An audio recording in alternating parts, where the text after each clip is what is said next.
संघर्ष करो, हम तुम्हारे साथ हैं। वंचित बहुजन आघाडीचा विजय असो, डॉक्टर बाबासाहेब आंबेडकरांचा विजय असो, महात्मा ज्योतिबा फुल्यांचा विजय असो, छत्रपती शिवाजी महाराजांचा विजय असो, लोकशाहीर अण्णाभाऊ साठ्यांचा विजय असो, छत्रपती संभाजी महाराजांचा विजय असो, छत्रपती शाहू महाराजांचा विजय असो, समाज कल्याणचा निधी परत करा, परत करा, परत करा, समाज कल्याणचा निधी परत करा, परत करा, परत करा, बजेटचा कायदा झालाच पाहिजे, झालाच पाहिजे, झालाच पाहिजे, अरे बजेटचा कायदा झालाच पाहिजे. झालाच पाहिजे, झालाच पाहिजे. महाराष्ट्र सरकारमधील मुख्यमंत्री देवेंद्र फडणवीस साहेब, उपमुख्यमंत्री अजितदादा पवार, दुसरे उपमुख्यमंत्री एकनाथजी शिंदे यांचा मी जाहीर असा निषेध करतो.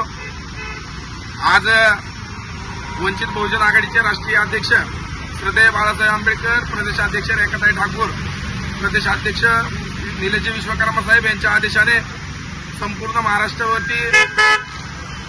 शासनाने अनुसूचित जाती जमाती व नवबौद्ध घटकातील नागरिकांचा समाज कल्याणच्या माध्यमातून अनुसूचित जातीचा 410 कोटी 30 लाख रुपयाचा आणि अनुसूचित जमातीचा 335 कोटी 70 लाख रुपयांचा असा मिळून एकूण 746 कोटी रुपयाचा निधी हा लाडकी बहीण योजनेसाठी वळवलेला आहे. खरं तर समाज कल्याणच्या माध्यमातून अनुसूचित जाती जमाती व नवबौद्ध घटकातील लोकांसाठी काही योजना राबवल्या जातात. त्याच्यामध्ये विश्वरत्न डॉक्टर बाबासाहेब आंबेडकर 16,000 योजना, तसेच वसतिगृहाच्या संदर्भातल्या योजना आहेत, स्कॉलरशिपच्या संदर्भातल्या योजना आहेत, भूमिहीन शेतकऱ्यांसंदर्भातल्या योजना आहेत, तसेच अत्याचारामध्ये जे बळी पडलेले कुटुंब आहेत त्यांच्या पुनर्वसनासंदर्भातल्या योजना आहेत. तर अशा योजना चालू आहेत आणि या योजनांची जर परिस्थिती पाहिली गेली तर अत्यंत गंभीर स्वरूपाची परिस्थिती आहे.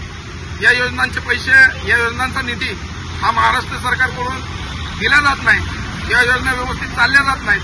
वेळेवरती या योजनेचे पैसे लोकांना मिळत नाहीत. अशी अवस्था असताना महाराष्ट्र सरकारने 746 कोटीचा निधी हा लाडकी बहीण योजनेसाठी वळवलेला आहे. या वळवलेल्याच्या निषेधार्थ आम्ही वंचित बहुजन युवा आघाडीच्या वतीने आज उपमुख्यमंत्री अजितदादा पवार यांच्या घराच्या दालनासमोर आज तीव्र स्वरूपाचं आम्ही आंदोलन केलेलं आहे. या आंदोलनामध्ये आम्ही प्रमुख मागणी केलेली आहे की अनुसूचित जाती जमाती व नवबौद्ध घटकातील नागरिकांचा निधी हा 746 कोटी निधी हा परत करावा. तसेच अनुसूचित जाती जमातीचा निधी इतरत्र वळवू नये यासाठी बजेटचा कायदा करावा. तसेच हा निधी वळवणाऱ्यांवर अॅट्रॉसिटी अंतर्गत गुन्हा दाखल करावा.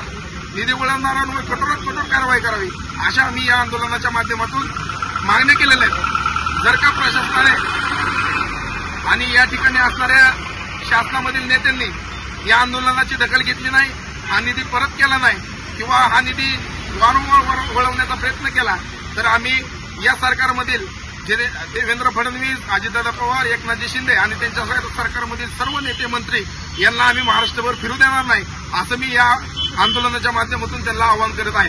जय भीम, जय भारत.